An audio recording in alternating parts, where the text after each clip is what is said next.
Let's have prayer together. God of life, we thank you for the life that pulses within our bodies through our veins and sparks the electrons in our brains. We delight when children come into this world, and we're amazed at how fully formed they are, and yet how much potential remains for them to experience and grow into even richer and fuller expressions of life. And we are saddened in a week like this when death robs so many so quickly and in such violent and hateful ways. We all want to live. We were meant by you to live. We want to experience life now, and when death comes calling in old age, sometimes we're ready, and many times we say, just a few more years, just a few more years. Thank you for giving us the eternal promises in Jesus that though we die, yet shall we live, and for the promise of the world yet to come when we will be raised to newness of life. We are excited about those things. But in these days of life and death, we pray for those who have lost loved ones. We pray for those who have so quickly found their lives turning from joy to pain and suffering. We pray, too, for those whose own lives have been so shaped and disformed that they found this to be a viable expression of who they are. We pray that you will be with all in our world who live too far in the shadows of fear and loneliness, in the shadows of hatred and repression, in the dark places of pain and suffering, that they have no longer counted life meaningful in themselves or in others. We pray that we may testify to the light of Jesus, that we may touch other lives with the Spirit of grace. We ourselves may give evidence of the life that is within us, and we may bring others into the light of life. Allow that to be our experience this morning and our joy in the week ahead. In your name we pray. Amen.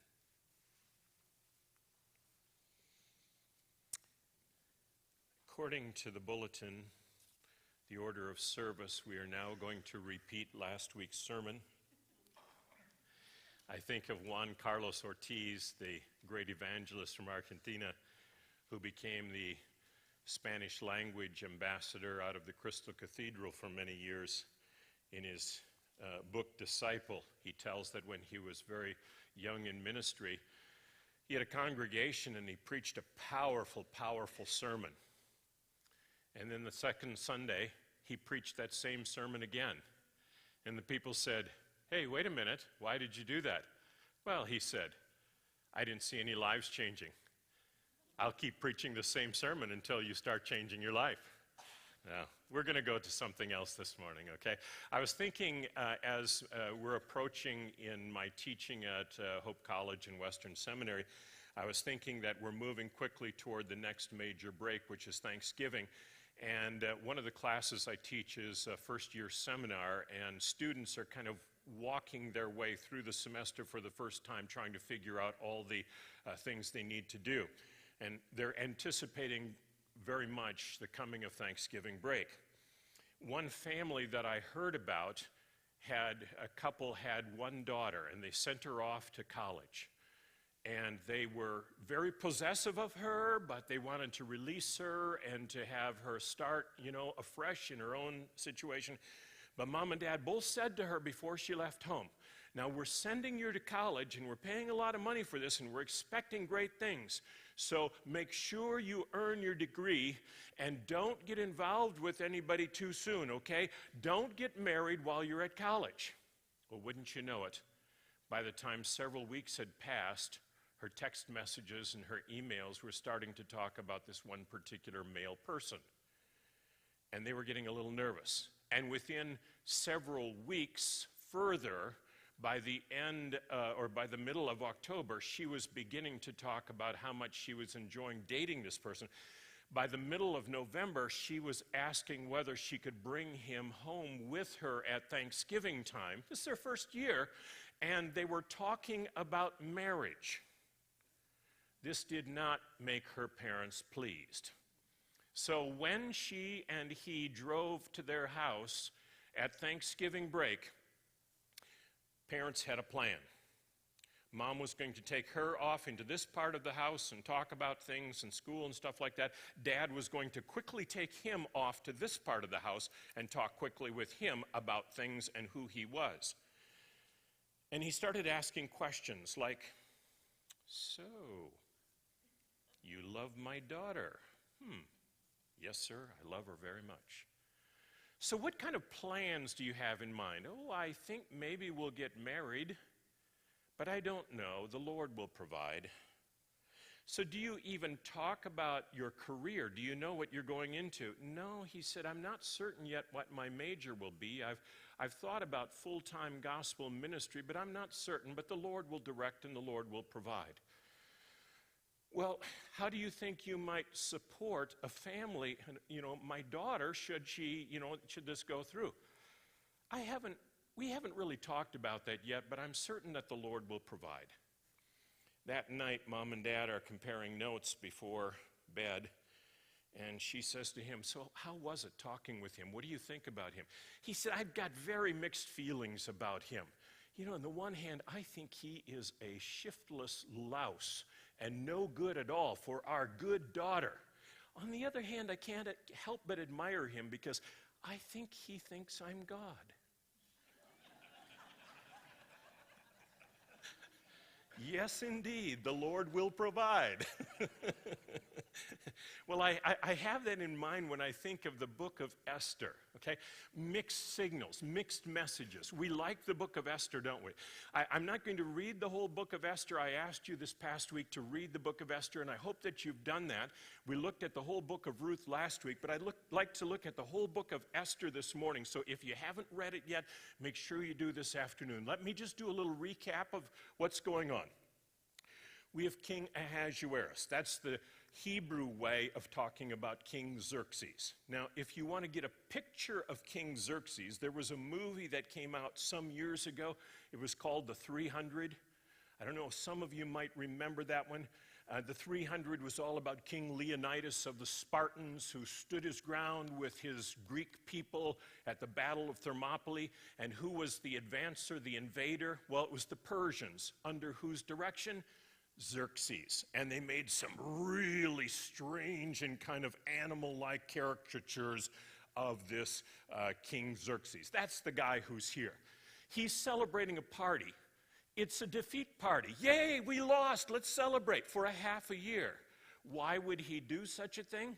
Because a Persian king never loses. So how can you have even though he lost to the Greeks, he didn't really lose, and so you throw a party. And that's what he did for a half a year. During that time, there was a lot of drunken carousing, of course, and at one point he asked one of his queens, Queen Vashti, to come and stand naked or dance naked in front of all of his buddies. And she refused. And he really was appalled at that. How could anybody refuse a direct command of the king? More than that, his advisors said, "Can you imagine a society in which women are able to have their own voices? What a horrible thing." And so immediately he got rid of her. I mean, really got rid of her. And he started the first Miss Universe pageant. Okay? And he got all of the younger women from his realm to vie for this position. And a young Jewish woman, her name was Esther. She was without parents, and so her cousin Mordecai was her guardian. She was the one who won the pageant. She comes timidly into the harem of King Xerxes, and about that time, Mordecai, who's trying to keep an eye out for her, stays close to the palaces and overhears a plot against the king's life. So he tells Esther, now the queen, about this plot, and things get informed to the king, and the king's life is spared. Meanwhile, King Xerxes, or Ahasuerus, he puts his trust in his advisors and counselors, and one person is really up and coming and thinks that he ought to be king or at least second in command. His name is Haman. So he comes around and he says, hey, what can we do? What can we do? And he starts making policy. But Haman is so full of himself that he thinks everybody ought to treat him just like the king. And when he goes walking through the city square, everybody kind of bows to him and defers to him, except for one person. And it's this Mordecai fella. Mordecai just stands there and looks at him as he walks by. Haman's angry about this. And so he tries to figure out a way to get rid of him and to hurt him so badly that everybody he loves is going to get pained in it. So he manages to get before the king a bill that the king doesn't even know anything about, but a little thing that will just allow some people to do some bad things to other people because they're really not good citizens anyway. Little thing like that. It's his way of killing all of the Jews, of whom Mordecai is one. He doesn't know Esther is a Jew as well. Well, Haman, of course, informs Esther that this is going to happen and says to her, don't think that you're going to get away with anything just because you're in the palace there. It means you as well. So Esther says, I don't know what I can do because he hasn't called for me a while. He is the Lord of the manor, and unless he calls me, I can't really go to him. Well, you have to go to him. You have to tell him about this. Well, pray for me. So they fast and they pray. And then Esther comes to the king and says, well, if I found pleasure in your sight, please allow you and Haman to come to a banquet I've specially prepared. Oh, by all means. So they come. And Esther is a little timid, so she doesn't say, well, why don't you do it again next week? Come again to another banquet, because I'm not quite sure what I want to ask of you yet. In the meantime, Haman goes out fully proud of himself and all that he's managed to do, and he sees who? Mordecai. And Mordecai does what? Stands looking at him. And so Haman gets so angry, he comes home and he just rails on things with his wife. And his wife says, well, do something about it, okay? So Haman decides that he's going to put up gallows or pikes in the backyard, about 70 feet high, higher than the cross on this church building. Maybe a gallows, we're not quite sure of the word, maybe just pointed sticks, and he's going to mount Mordecai's body on there when he takes care of it. He's going to do this on the day that's been set. Well, they come back into the palace the next day, and the king's been reading overnight. He had a hard time sleeping, so what do you do when you have a hard time sleeping? You read theology or history, right? And so he read history, and he found out that this plot against his life had been resolved, but the person who had found out about the plot had never been rewarded for informing. So he says to Haman, I'd really like to honor somebody. I'd really like to do something nice for somebody. Haman immediately knows who exactly this is. Who could be more honorable than he himself? King says, what would you think I should do for somebody that I wanted to honor? Haman knows. You should have your own best horse decked out in all of your royal finery. You should put your own royal robe on this person, put this person on the horse, and then lead him all through the streets of the capital, telling everybody, this is the man the king wishes to honor. That's a great idea. Wow, that's a great idea. You go do that to Mordecai and you lead the horse. Wow, talk about a turning event. He gets even more angry at Mordecai. Well, comes the second banquet, and Haman and the king are there. And in the middle of the banquet, the king says to her again, hey, I'd like to give you something. What can I give you? Up to half of the kingdom. Esther says, well, I really don't want that much. It's just a little thing. You see, there's somebody who's trying to kill me. What? No, there's somebody who's gotten you to sign a decree that will kill me and all of my people. You got to be kidding. Who would ever do such a thing? Haman. The king is completely flabbergasted. He rushes out to the balcony just to collect his senses, and Haman comes to the queen and falls across her lap, pleading for his life. King comes back in, looks at, what? Are you now going to try and take advantage of her too as a woman? He puts Haman on the gallows or the pike in the backyard that his servants tell him about. Haman's dead. He kills all of Haman's family, gives all of Haman's property to Mordecai, the man he really wants to honor. Mordecai says, but still it remains this law that you signed in that anybody can kill any Jew at any time on such and such a date. I'm sorry, says the king, I can't revoke that order, but I tell you what, I'll issue another decree, and that decree will be this: I will encourage the Jews to fight back. And every person they kill, they can have that property. This is going to make it very difficult for anybody to fight against the Jews. And in fact, the day comes, and the Jews kill 75,800 people. 75,800 people. Next day, they have a party and celebrate and get drunk.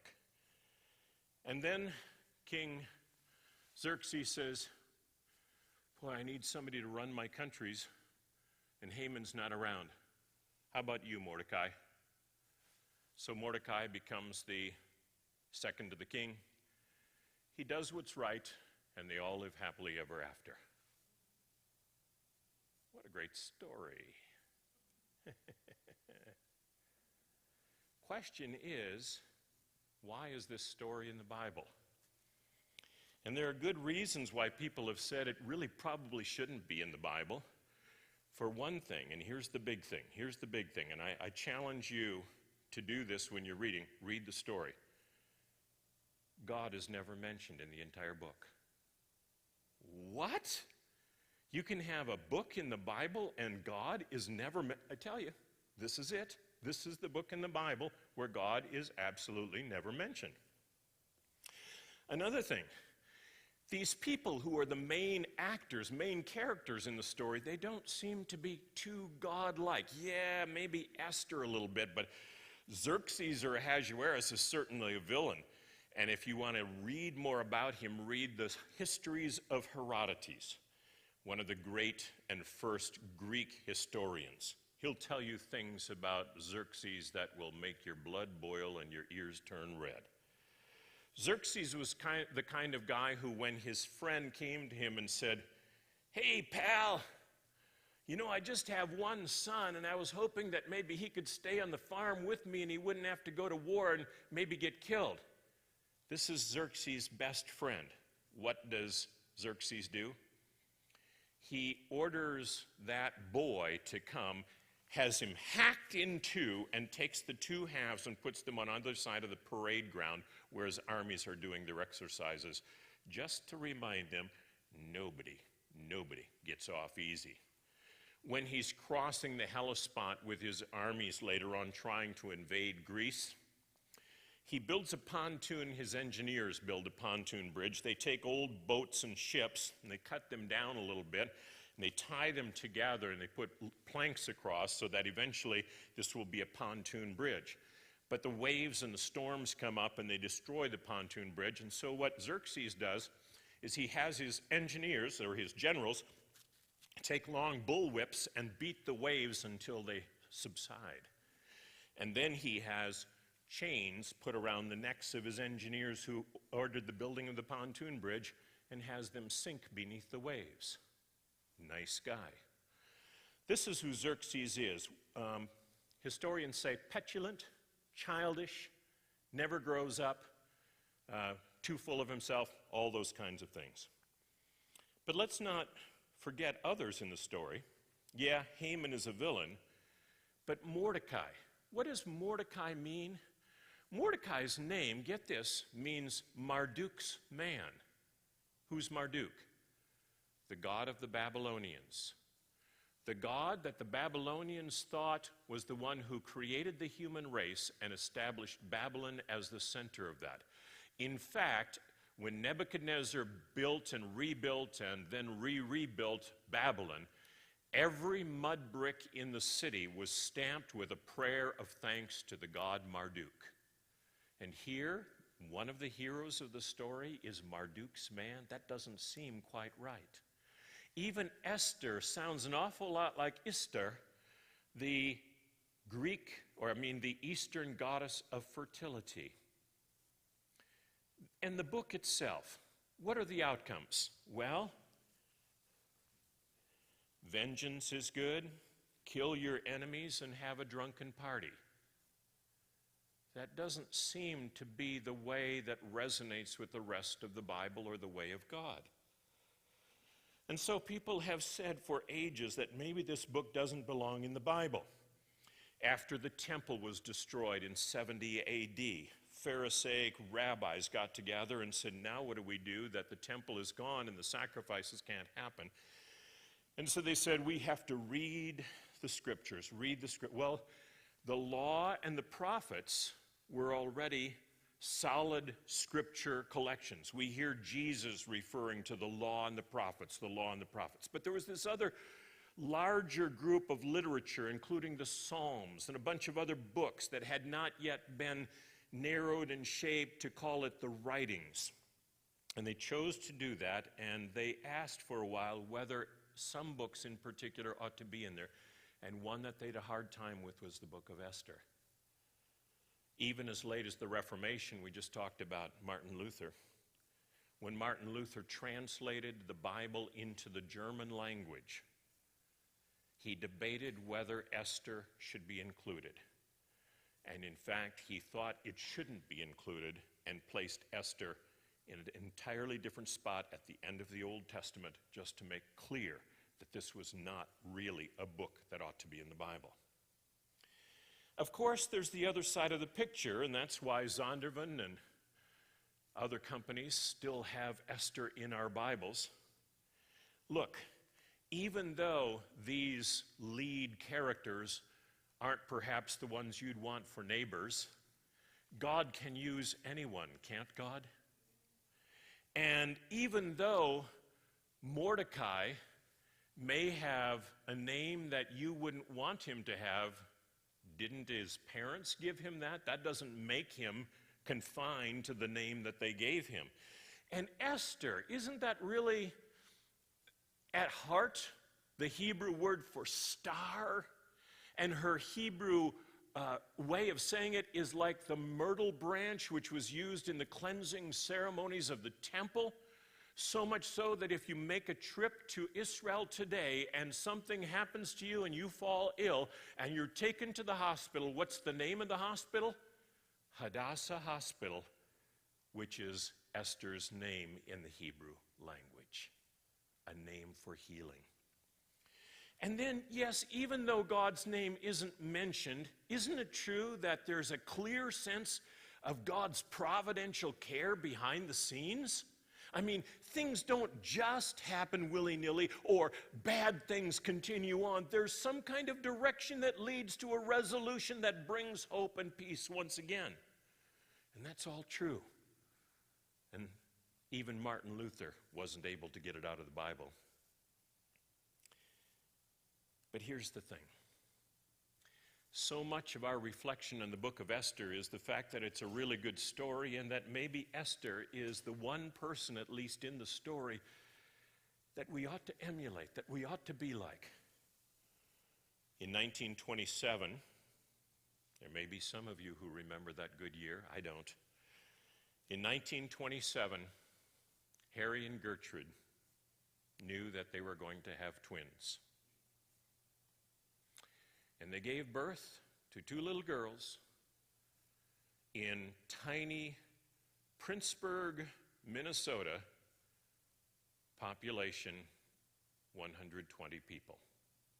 Oh, 122 people.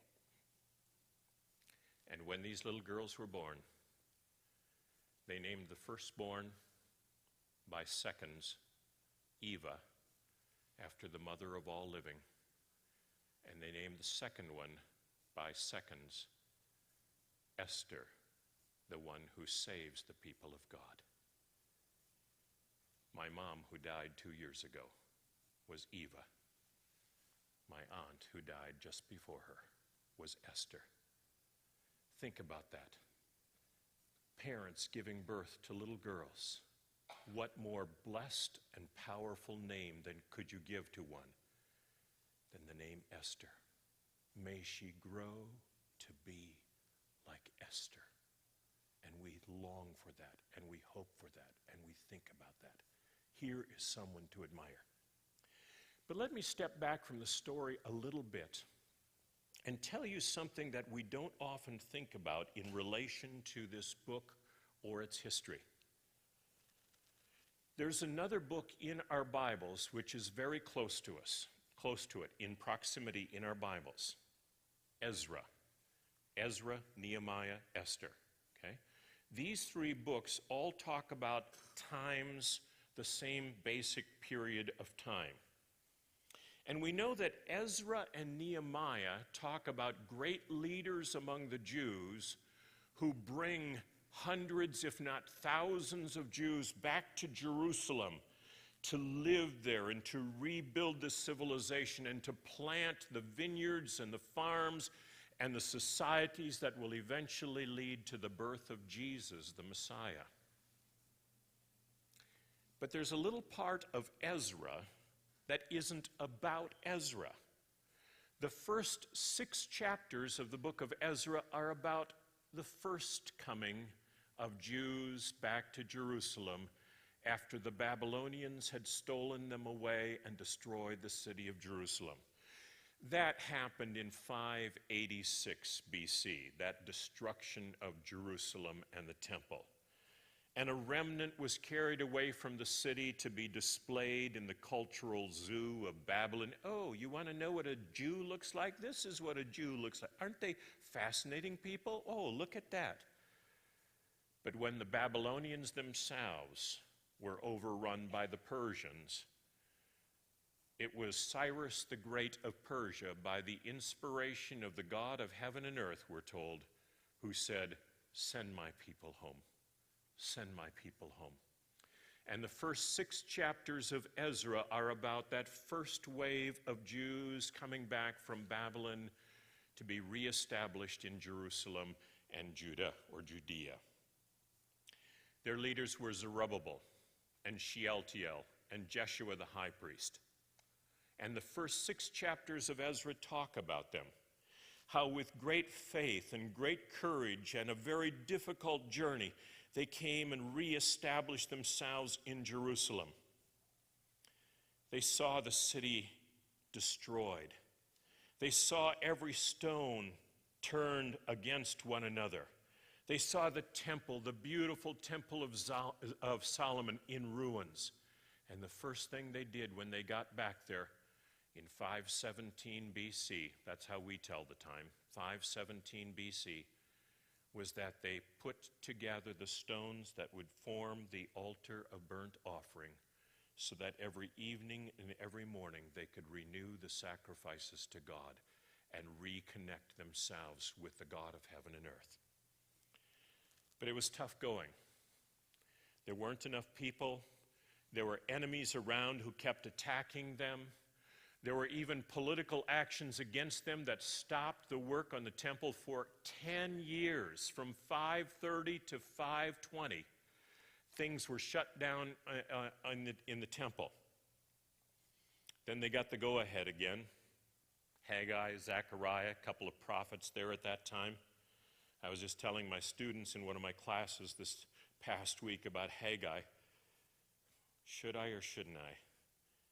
This is what you have to know about Haggai. You have to see him in his cheerleader's outfit with his tutu and his pom-poms going like this. Go, Zerubbabel, go, build that temple, yay! Okay, now you know the prophet Haggai. You'll never forget it. I know you'll never forget it. By 516, they had rebuilt the temple.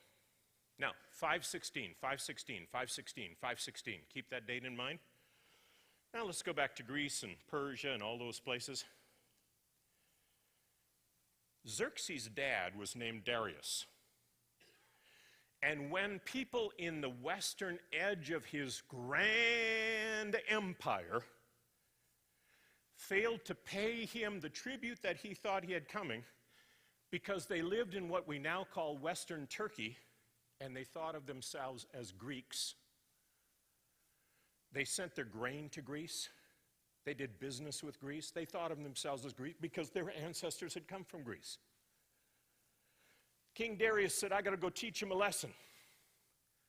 So he amassed an army, the largest that had ever been seen in the history of the human race, and he brought them across all the way to Asia Minor, which is now Turkey, beat them into shape, and then said, I'm going to go for the heart of it. And he took them across the Hellespont to what we call Greece. And there, at a Marathon gas station, he ran out of gas. Now, if you know your history well, it was at the Battle of Marathon that big King Darius ran smack into the Athenians, and they stopped him cold. And when, beyond all surprises, this happened, they sent one guy to run all the way back to Athens, some 26 miles away, to report the news. That's the first marathon, right? That's the first marathon. Well, when the Greeks, that little bitty people, stopped the great power of the Persians, Darius went back home, probably threw a defeat party for celebration of his victory, and then started all over again. That was 490 BC.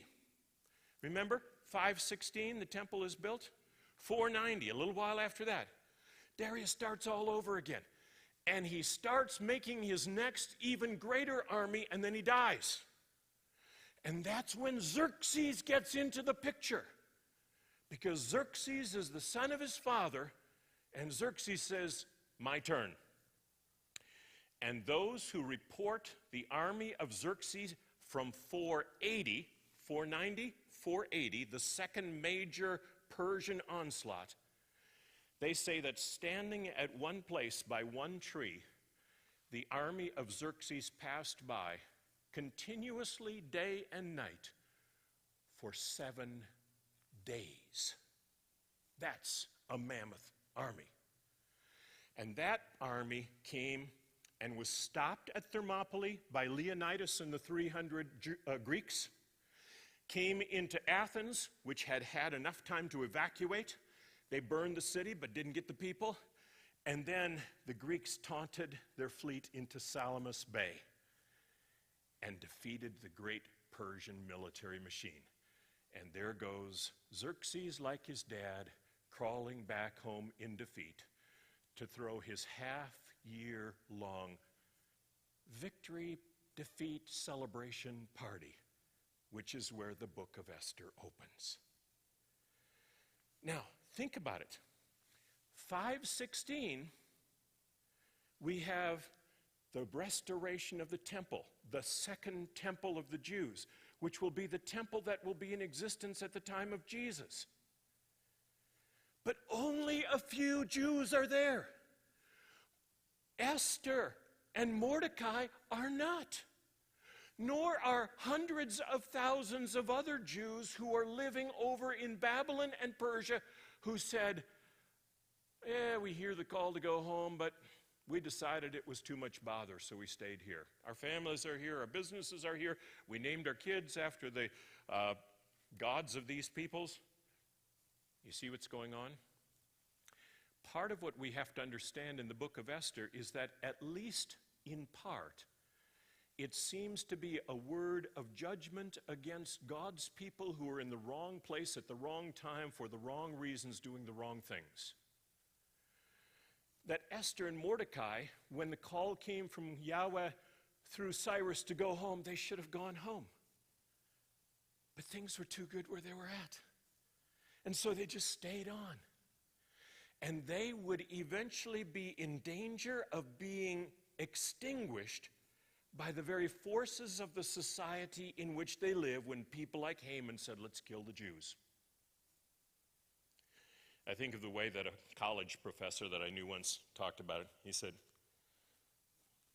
when I started teaching, it was back in the days before electronic course management and things like that, and we actually had to mimeograph all of our syllabuses and things like that and pass them out in class. So I passed out my syllabus. I had a course in the fall of the year, Had 3 papers assigned for that course. One was due at the end of September, one was due at the middle of October, and one was due at the beginning of November. And I went over the syllabus first day in the class, and I said, you understand these things, don't you? And everybody nodded. Came time for the first paper to be due. Students all brought their papers, put them on the table next to him in the classroom. He walked over to his office to hear one sound of footprints running behind him. One student said, Professor, I'm sorry. We had a baby on Tuesday night, and I didn't get my paper in. I said, no late papers. Yeah, but this is really unusual. Okay, can I just have until the end of the day?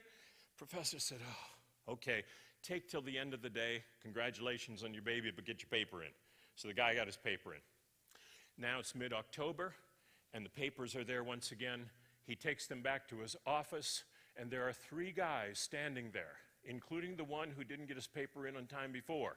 And they're saying, Professor, you are the best professor on this campus, and we tell everyone to take your classes. You are just the best. We think the world of you. You should teach more often. And by the way, we didn't get our papers in.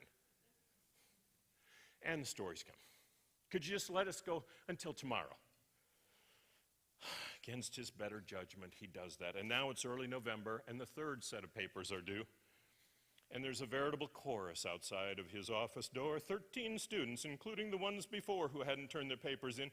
Oh, Professor, you are the greatest one on earth, and we love you, and we didn't get our papers in. Could you just give us a little more time? And he says, no, I can't do that. I told you that you had to have your papers in on time. You're going to get a failure on this paper. Well, you can't do that. Why can't I do that? Because you allowed them to get by with it before. You're right, he says. And he takes out his grade book and he says, I better mark those papers as F's as well. No, you can't do that. And there was this long discussion going on.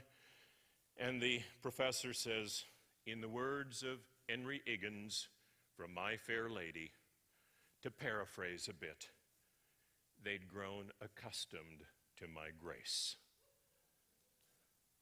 And isn't that the way it is often for us, that we grow accustomed to grace?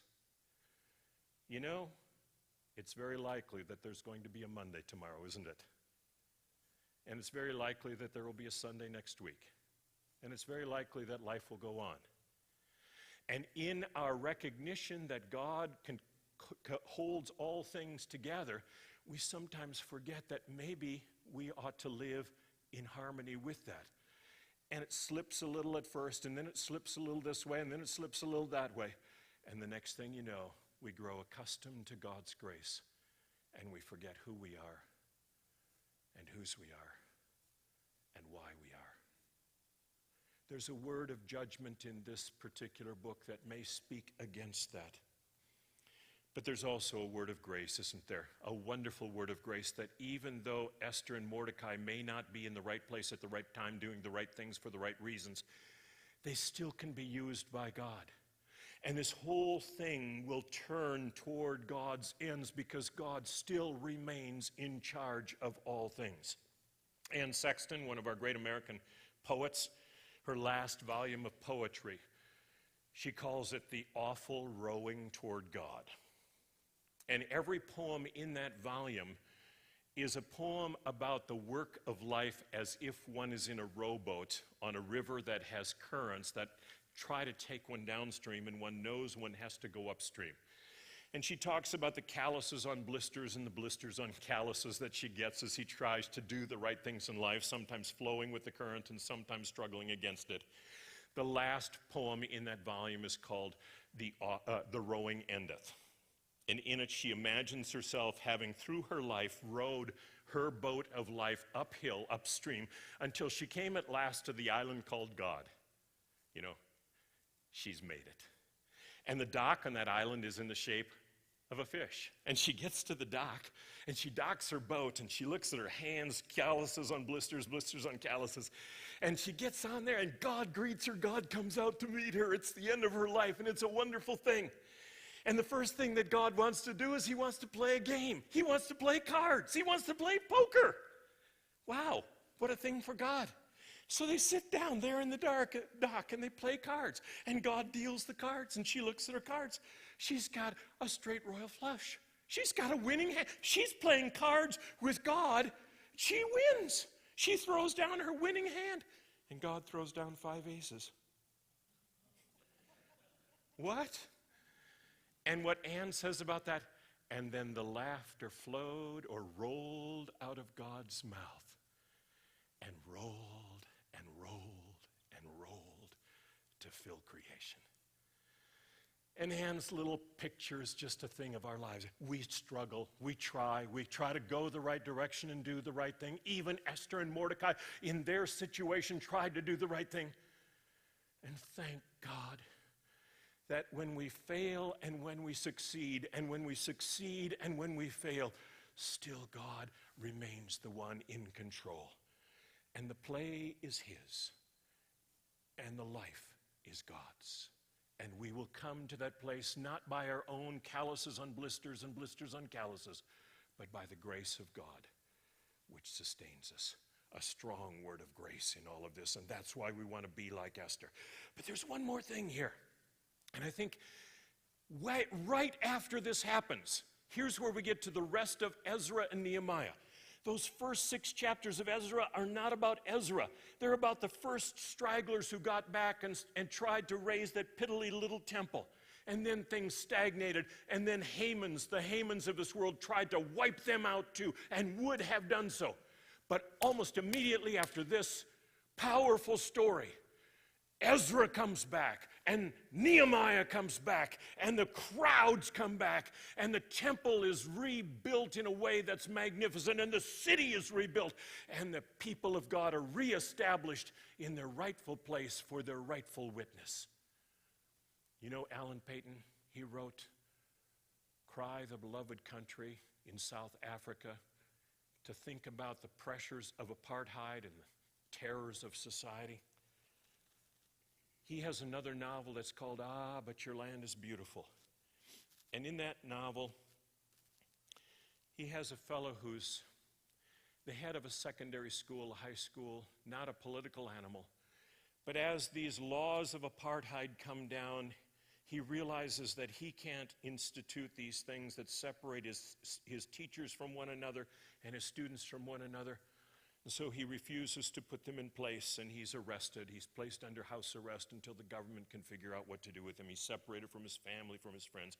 No one can speak to him except Emmanuel Nene, who comes on his little motorized bike to bring him the decrees of the court. And Emmanuel Nene tries to get to know Robert Mansfield there in his seclusion and ask him why he did this. And Robert Mansfield is too timid even to know why. He just felt it was wrong. He shrugs his shoulders, I don't know. And Emmanuel Nene says this. He says, I know why you did this. I know why you did this. He says, you and I both know that one day, someday, you and I will finish this existence and will cross over to the other side, and there will be one there who will receive us home to our eternal reward. And he will welcome us with open arms, and when we come in, we will see in his hands the nail prints, and we will say, oh, thank you, Lord. And after we laugh and have a good time for a while, he will say to us, and where are your scars? And we will say to him, Lord, were your scars not enough? And he'll say to us, sitting back with a tear coming down his cheek, he'll say, yes, indeed, of course my scars were enough. But then he will look at us eyeball to eyeball, and he will say to us, but was there nothing to fight for? Was there nothing to fight for? And that's too the message of Esther. While we live in these times of ease, sometimes becoming complacent with the grace of God, hearing sometimes what might happen in God's good providence, is there nothing to fight for? Where are your scars? Where are my scars? As we seek right now to bring about whatever resolution there can be to the graces of God in a world that knows too much pain and death. Pray with me. Jesus, give us your grace to live in these times. Help us to know who we are and whose we are. Bless us that we might be a blessing to others. Thank you for your scars which bring salvation and hope, and allow us to have a few scars to show that life here still matters to us and to those around us. In your name we pray it. Amen.